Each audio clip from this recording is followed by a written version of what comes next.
Abra sua Bíblia, Efésios, capítulo 3. Vamos ler do verso 14 ao verso 21. Em dias difíceis, o que você tem feito para enfrentar dias difíceis? Em dias complicados, o que você tem feito para permanecer firme em sua fé? Em dias de notícias ruins, como podemos manter a nossa confiança em Deus? O contexto da carta de Efésios, da carta de Paulo aos Efésios, é que Paulo está preso em Roma. Paulo já foi decretado a sua morte. Roma achou que Paulo poderia, através dessa prisão, eles poderiam conter a vida de Paulo. Paulo recebe o veredito, então, que até o inverno ele será martirizado pelo Império Romano. E ele compõe essa carta de uma maneira maravilhosa, e para mim, nesses versos que nós vamos ler nesta noite, é algo extremamente profundo, porque eu gostaria que você entendesse que passar dias difíceis na vida é algo real, inclusive para aqueles que são mais fiéis a Cristo Jesus, e que é um engano achar que podemos passar essa vida sem sofrimento. É ilusão criar uma ideia de que nós não vamos ter dias difíceis em nossas vidas. Paulo, nesse texto, ele diz assim: por essa razão, ajoelho-me diante do Pai, do qual recebe o nome toda a família nos céus e na terra.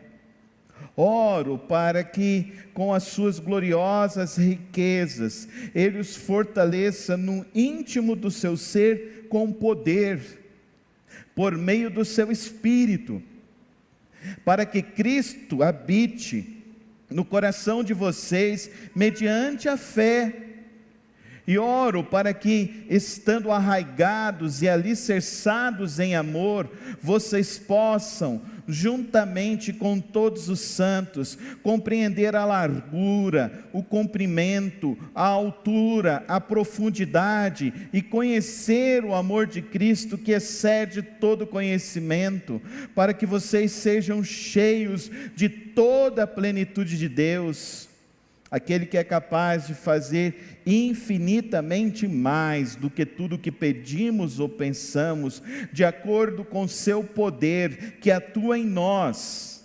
A Ele seja a glória na igreja, em Cristo Jesus, em todas as gerações, para todos sempre. Amém. Santo Deus e eterno Pai, diante de Tua presença, Senhor, estamos aqui agradecendo pelos milagres que o Senhor tem derramado sobre nossas vidas, nesta noite, ó Deus, pelos testemunhos que já tem nos edificado e nos fortalecido. Rogamos agora, Pai Celeste, que nossas mentes e corações estejam inteiramente voltados a compreender Tua palavra, e que esta palavra possa gerar em nossas vidas um aprimoramento da nossa fé, um aprimoramento da nossa vida diante do Senhor. Toma as nossas vidas nesta noite, em nome de Jesus. Amém. Queridos, Paulo sofre, Paulo preso, acorrentado. O calabouço de Paulo, porque ele já está condenado, então ele já não estava mais recebendo muitas visitas. Apenas alguns de seus discípulos mais próximos ainda conseguiam estar com ele. E esses discípulos vinham e traziam para ele a notícia que estava acontecendo nas outras igrejas.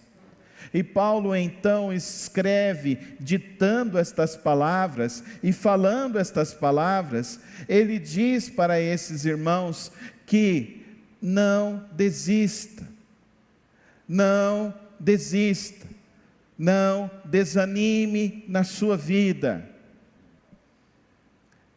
Diante da vida nos assombra diversos momentos, como nós acabamos de ouvir no testemunho aqui da família da irmã Carriele.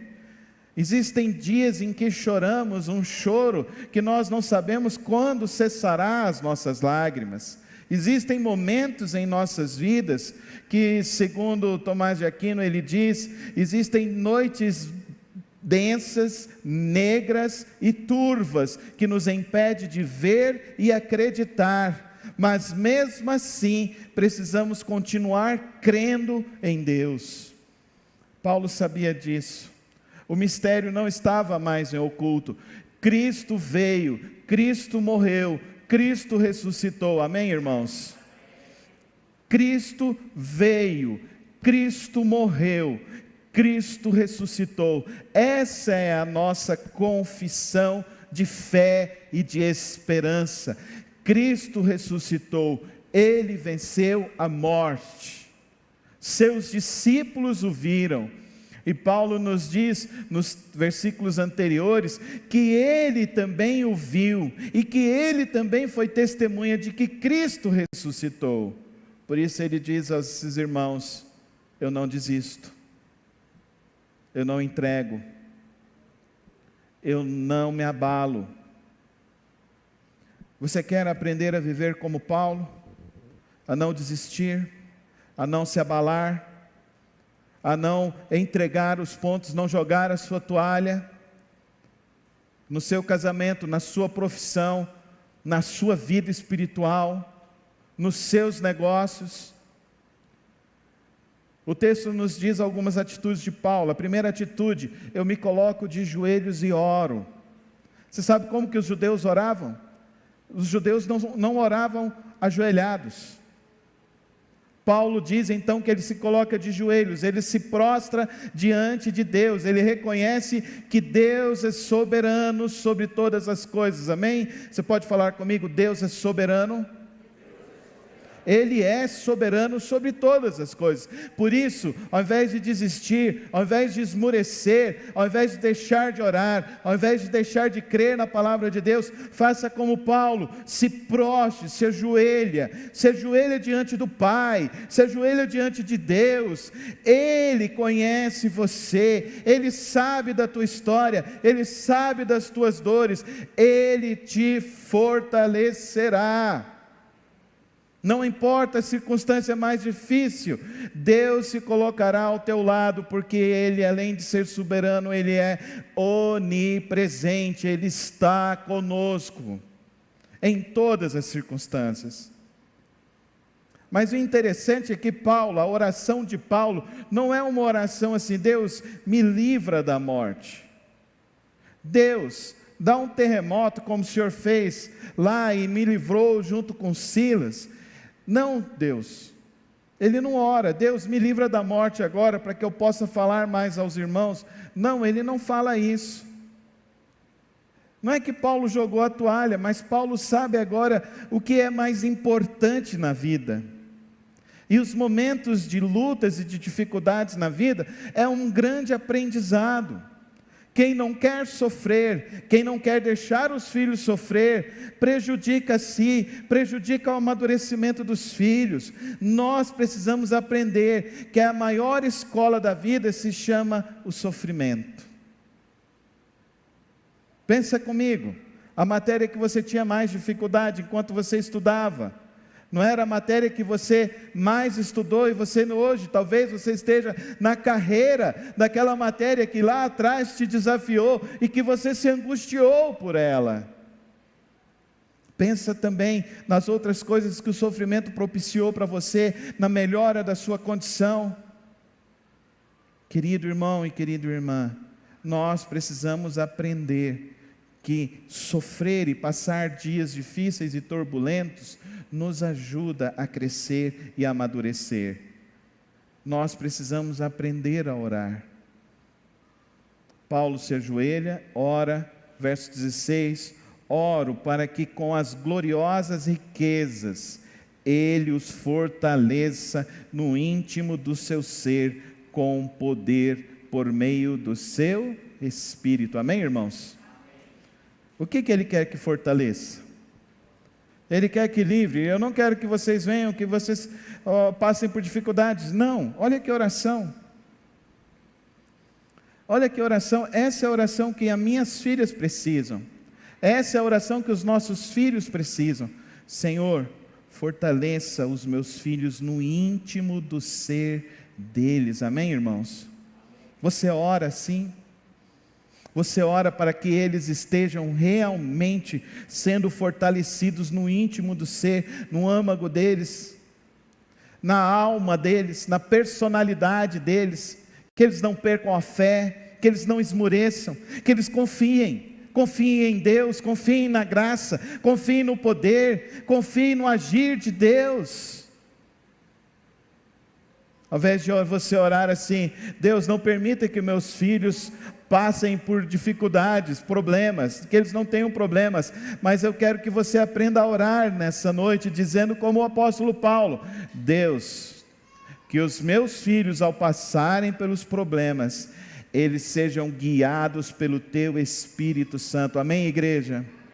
Vamos orar assim, que nós vamos gerar uma geração de pessoas fortes, e não uma geração de pessoas cheias de mimimi, cheias de problema, cheias de dificuldade. Não, vamos gerar uma geração forte, cheia de fé no Senhor. Quantos aqui querem filhos assim, cheios de fé, filhos que passem por todas as dificuldades e por todos os problemas e digam assim: eu sou vencedor por causa de Cristo Jesus? Quantos querem? Levanta sua mão e diz assim: eu quero, e eu vou orar. Diz assim: eu vou orar pelos meus filhos, para que eles, na intimidade, no íntimo do ser deles, eles sejam fortalecidos pelo Espírito Santo de Deus.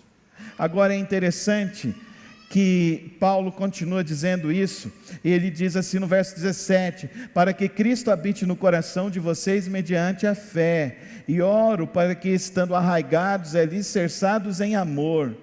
Ele usa duas palavras aqui muito fortes. Ele usa arraigados, uma palavra que vem da botânica, e alicerçados, uma palavra que vem da engenharia, da arquitetura. E as duas palavras têm o mesmo sentido. Enquanto o mundo quer dizer para você que o sucesso está do lado de fora, a Bíblia está dizendo que o sucesso está dentro de você. É dentro do seu coração. De que importa ganhar o mundo todo e não ter paz? De que importa ser reconhecido por todas as pessoas, mas não ter a verdadeira alegria do Senhor? Por isso Paulo ora para que eles sejam então fortalecidos, para que dentro do interior deles, aprenda isso, queridos irmãos, é dentro do seu ser. É dentro do seu ser que você precisa estabelecer-se com Deus. Eric Fromm, no seu livro Ser ou Ter, ele diz que a maior luta da vida do ser humano é compreender que a maior jornada é para dentro e não para fora. E nós vivemos hoje uma jornada muito mais tentando viver para fora do que para dentro. A gente vive uma geração que prima muito mais pela estética do que pela literatura. A gente é uma sociedade que prima muito mais pela aparência do que primar por conhecer com profundidade o ser e a palavra de Deus. A gente prima muito mais hoje pelo que os outros vão dizer do que ter paz com aquilo que você diz quando você coloca a sua cabeça no seu travesseiro à noite. Queridos irmãos e queridas irmãs, a jornada é para dentro. A jornada, e aí o apóstolo Paulo, no versículo anterior, ele fala que é pelo Espírito. É o Espírito que vai agindo dentro de nós. É o Espírito que vai agindo e vai gerando em nós fé e capacidade para andar com Deus, viver com o Senhor. É essa jornada aqui dentro. Por isso que você precisa aprender a orar. Diz assim: eu preciso aprender a orar. Fala com fé. Eu preciso aprender a orar. Eu preciso aprender a interceder. E eu preciso conhecer a Deus. E essa jornada, ninguém pode fazer ela que não seja você. Na caminhada da vida, da nossa existência, nessa peregrinação do nosso viver, a maior caminhada que nós podemos fazer é conhecer a Deus e andar com Ele. Quando conhecemos a Deus, conhecemos do amor dEle. Eu achei tão interessante, gosto muito do pastor Rodrigo Silva, aquele que ele tem um programa na TV Novo Tempo que se chama Evidências. E ele foi entrevistado por um rapaz que tem um podcast no YouTube que se chama Talk Flow. E ele virou e falou assim: olha, eu vejo que existe uma certa sincronia no mundo. Eu vejo que existe uma certa realidade no mundo. Porque as coisas são assim, sucessão de situações, existe uma lógica por trás. Então, se existe uma lógica, existe alguém que colocou uma lógica nessa estrutura. E o pastor Rodrigo Silva diz a ele: isso é interessante, mas eu gostaria de te falar de uma outra coisa, que não existe só uma lógica. E ele colocou um belo quadro, uma linda paisagem dos Alpes. E ele virou e falou assim: vocês gostaram desse quadro? Ele virou e falou assim: gostei muito desse quadro, muito bonito. O que ele transmite para você? Transmite paz, transmite alegria. Ah, interessante. Daí ele virou e falou assim: o que mais transmite para você? O pintor deve ter sido uma pessoa assim, que estava em estado de contemplação, sim. Você acha que era homem ou mulher? Não dá para saber pela pintura se era homem ou se era mulher. Aí ele virou e falou assim: se eu te contar que esse quadro foi pintado por Adolf Hitler quando ele estava na Suíça, e essa é a caracterização dos montes suíços pintado por Adolf Hitler. Aí ele olhou e virou e falou assim: é impossível. Ele virou e falou assim: esse quadro foi pintado por Adolf Hitler. De que adianta você saber que existe uma lógica no mundo, se você não conhece o artista que compôs a lógica do mundo? De que adianta eu e você olharmos para este mundo e falarmos: existe um Deus, mas eu não conheço e não me relaciono com esse Deus? Porque Adolf Hitler foi o homem mais sanguinário em toda a história da humanidade. Ninguém mandou matar tantas pessoas como Adolf Hitler. E dentro dele ele seria capaz até mesmo de fazer uma pintura poética. De que adianta você ver beleza, mas você não sabe quem é o autor da beleza? É isso que nós estamos aqui diante. O apóstolo Paulo está dizendo: conheça o autor da vida, conheça o autor da lógica da existência humana, conheça o autor do amor, conheça o autor da existência. Não fique só na margem, para que vocês possam, juntamente com todos os santos, compreender a largura. Compreenda que esse Deus, Ele não tem limites, Ele é capaz de se estender para todos os caminhos. Compreenda que Ele conheça o comprimento dele, a extensão dele é sem fim, é maior, é imensurável. A altura dele, ele é mais alto do que os seus sonhos, ele é mais alto do que os seus projetos, ele é mais alto do que você imagina, ele é mais alto do que você possa sequer uma fagulha de entender a altura dele e a profundidade dele. Entenda o tamanho do amor dele, o tamanho da graça dele, o tamanho do favor dele. Entenda quem ele é. Entenda que ele excede em todos os amores do mundo. Porque o amor dele foi uma pessoa, Jesus Cristo, que morreu na cruz do Calvário pelas nossas vidas. O amor dele foi uma pessoa que se sacrificou pelos nossos pecados, em nosso lugar. Compreenda que o autor deste universo, ele não está distante, ele está presente. Saiba que o autor do universo, Ele estará contigo por onde você for. Ele estará contigo quando você passar pelo vale da sombra da morte. Ele estará contigo no dia que todos te abandonarem. Ele estará contigo e Ele continuará te dizendo: eu te amo. Por você eu dei o meu filho. Por você o meu filho veio e morreu por você. Nós precisamos conhecer esse amor. Nós precisamos aprender a descansar nesse amor que excede todo conhecimento. Não há nada mais importante para se conhecer na vida que não seja o amor de Deus. Não há nada mais essencial na vida de se conhecer que não seja o amor de Deus. Não adianta só você saber que o pôr do sol, eu sinto a presença de Deus. Não adianta só você sentir a presença de Deus, porque você precisa conhecer o Deus que faz o pôr do sol todos os dias, e Ele quer que você o conheça.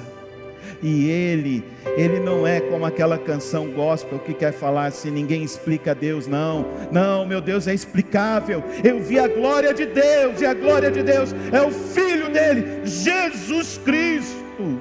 Eu conheço o amor dele por Jesus Cristo. Eu sei para onde eu vou, por causa que Jesus Cristo disse que eu irei para lá, porque o amor dele está em Cristo Jesus. E se você quer se aventurar nessa vida e compreender como você pode vencer os dias difíceis, aprenda como Paulo: conheça a Deus, conheça Jesus Cristo. Saiba que o Deus soberano, o Deus onipresente, é o Deus que está agora em você, é o Deus que agora quer habitar você. Ele quer gerar em você nova vida, nova experiência, para que você chegue à plenitude. Olha que coisa linda é essa! Para que vocês sejam cheios de toda a plenitude de Deus. Irmão e irmã, não viva uma vida pequena e medíocre com Deus. Mergulhe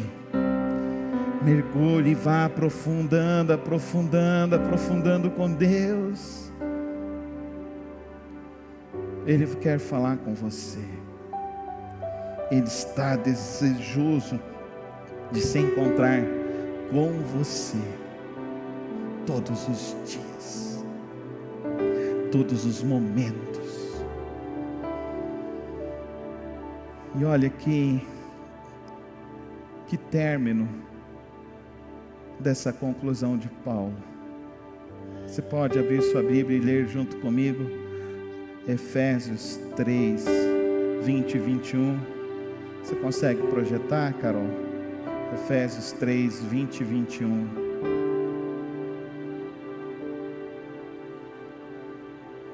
O final da vida, qual é? Eu não espero mais o final da vida. Você está esperando o final da vida? Eu não. Porque eu já morri para esse mundo. Eu já morri para esse mundo. Na cruz de Cristo, quando eu entendi o amor de Deus, eu morri para esse mundo. E Ele me deu uma nova vida. Uma nova vida. E já não sou mais eu quem vivo, mas é Cristo que vive em mim. E agora eu não tenho mais uma vida finita, porque agora eu tenho vida eterna. Eu tenho Zoe. Eu saí de biologia, que a gente nasce, cresce, amadurece e morre. E eu entrei para Zoe. Eu nasci, um dia eu nasci. E eu vou viver eternamente na casa do Pai. Leia junto comigo. Aquele que é capaz de fazer infinitamente mais do que tudo que pedimos, e pensamos, de acordo com o seu poder que atua em nós. A Ele seja a glória na igreja, em Cristo Jesus, por todas as gerações, para todos sempre. Amém. Fecha os teus olhos. Fecha os teus olhos. O que você está vivendo? Você ainda está vivendo só nesse plano? Você está enxergando só este plano? Você está enxergando só uma sucessão de dias? Um dia que você acorda, um dia que você trabalha, um dia que você fica esperando a sexta-feira chegar. Eu quero te chamar a você viver uma nova vida com Cristo Jesus, uma nova vida com aquele que é capaz de fazer infinitamente mais do que tudo que você é capaz de pedir e pensar, aquele que é poderoso para realizar em você algo estrondoso em sua vida, algo poderoso em sua vida, aquele que é capaz de gerar em você não mais uma sucessão de vida de cansaço, de perca de fé, mas que você pode viver uma vida com Ele, uma vida de fé com Ele, uma vida de fé com Cristo, uma vida de fé com aquele que te ama incondicionalmente, e você pode conhecê-lo de uma maneira mais profunda, numa altura maior, num comprimento maior, numa largura maior, porque Ele te ama incondicionalmente. Fecha os teus olhos, fala com Ele, fala com Cristo nesta noite, fala com o Pai Celeste nesta noite. Diz a Ele que hoje você quer conhecê-lo assim, que você não quer mais viver uma esfera de religião na tua vida, mas que você quer nascer e ter essa experiência do nascer de novo, de ver o Espírito Santo jorrando na tua vida, de ver a plenitude de Deus te enchendo, de ver a graça de Deus te transformando e te libertando, te curando e te restaurando. Coloca a sua vida diante dele e diz: eu quero, Jesus, eu quero viver os meus dias contigo.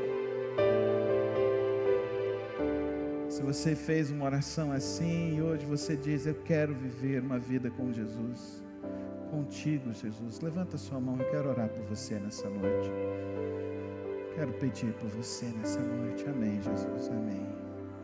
Amém, Jesus, amém. Senhor, meu Deus e meu Pai, quando Paulo escreve esse texto,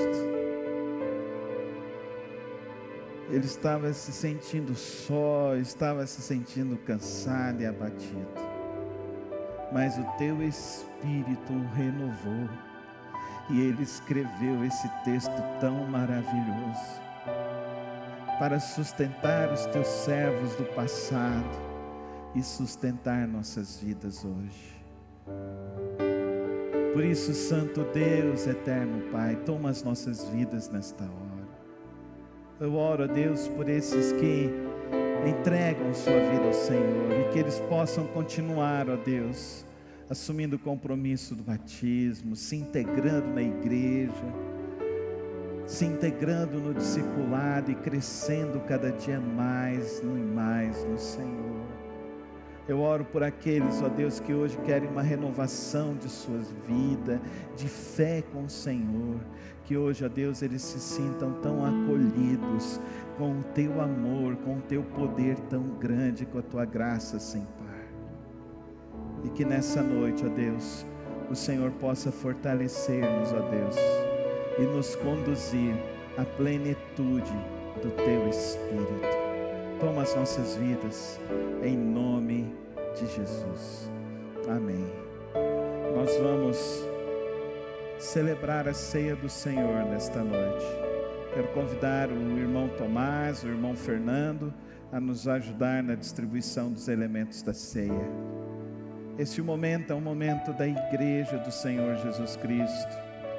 É o momento daqueles que já assumiram o seu compromisso com Cristo Jesus por meio do batismo nas águas, e que agora assumem esse momento de testemunho diante do Senhor. Nós ficamos neste momento em momento de contrição, e reflexão sobre a palavra e sobre a vida de Cristo. O pão representa para nós o corpo de Cristo. O suco de uva representa para nós a nova aliança que Cristo fez na cruz do Calvário, vertendo o sangue dele por nós. E o sangue dele nos limpa e nos purifica. E o pão nos dá esperança, porque recebemos então o maná, o pão que veio do céu. Ao chegar, você receba os elementos. Os cálices são individuais, os pães também. E no momento oportuno, quando todos já tiverem recebido, nós participaremos juntos da mesa do Senhor. Neste momento, então, os irmãos distribuirão, o irmão Iron e a irmã Evelyn trarão um louvor neste momento.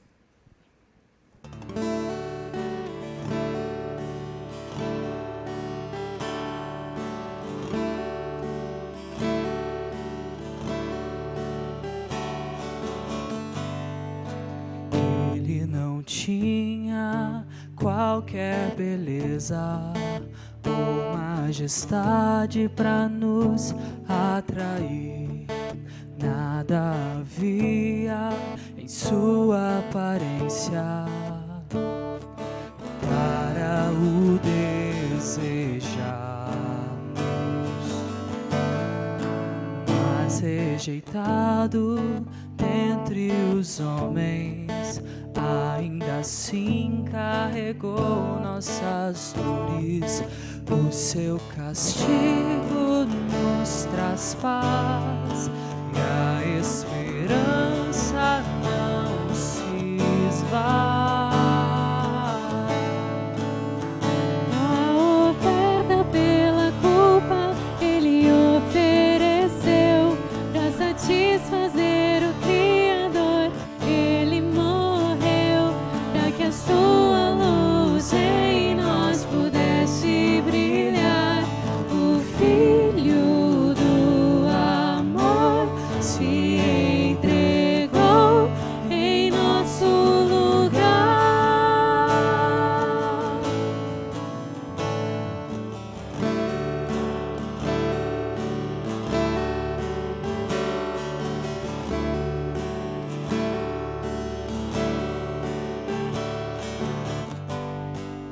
Mas rejeitado dentre os homens, ainda assim carregou nossas dores. O seu castigo nos traz paz e a esperança não se esvai.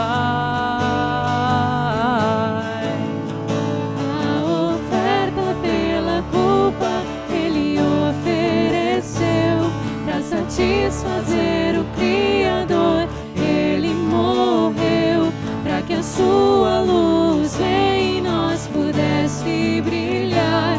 O Filho do amor se entregou em nosso lugar. És o Cordeiro que pelos nossos pecados foi esmagado sem dizer uma só palavra. Se entregou aos cravos, derramou sua vida até a morte, provando ali amarga pra nos dar sua doce graça e nos fazer viver.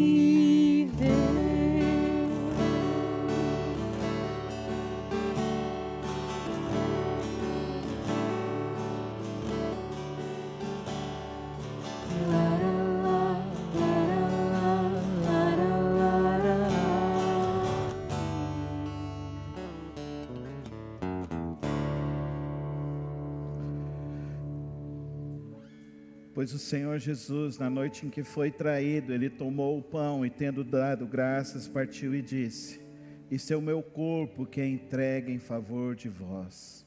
fazei isso em memória de mim. Comamos todos o pão.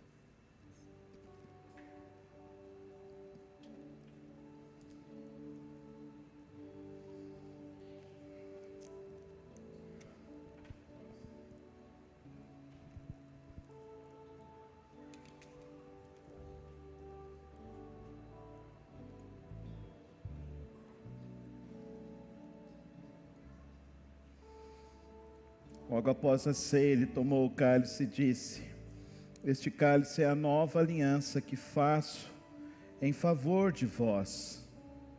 Porque todas as vezes que vocês comerdes deste pão e beberdes deste cálice, vocês anunciam a minha morte, a minha ressurreição, e que em breve eu voltarei. Levanta o seu cálice e diz assim: Maranata, ora vem, Senhor Jesus. Bebamos.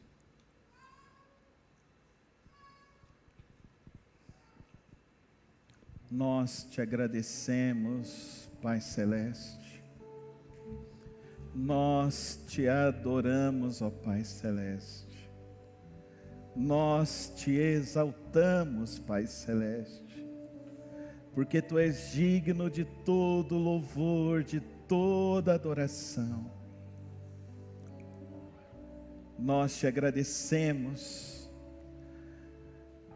pelo sacrifício de Cristo Jesus, que nos deu redenção, perdão dos nossos pecados, que nos justificou, limpou todas as nossas dívidas, que nos adotou e nos tornamos então teus filhos, filhos amados como teu filho.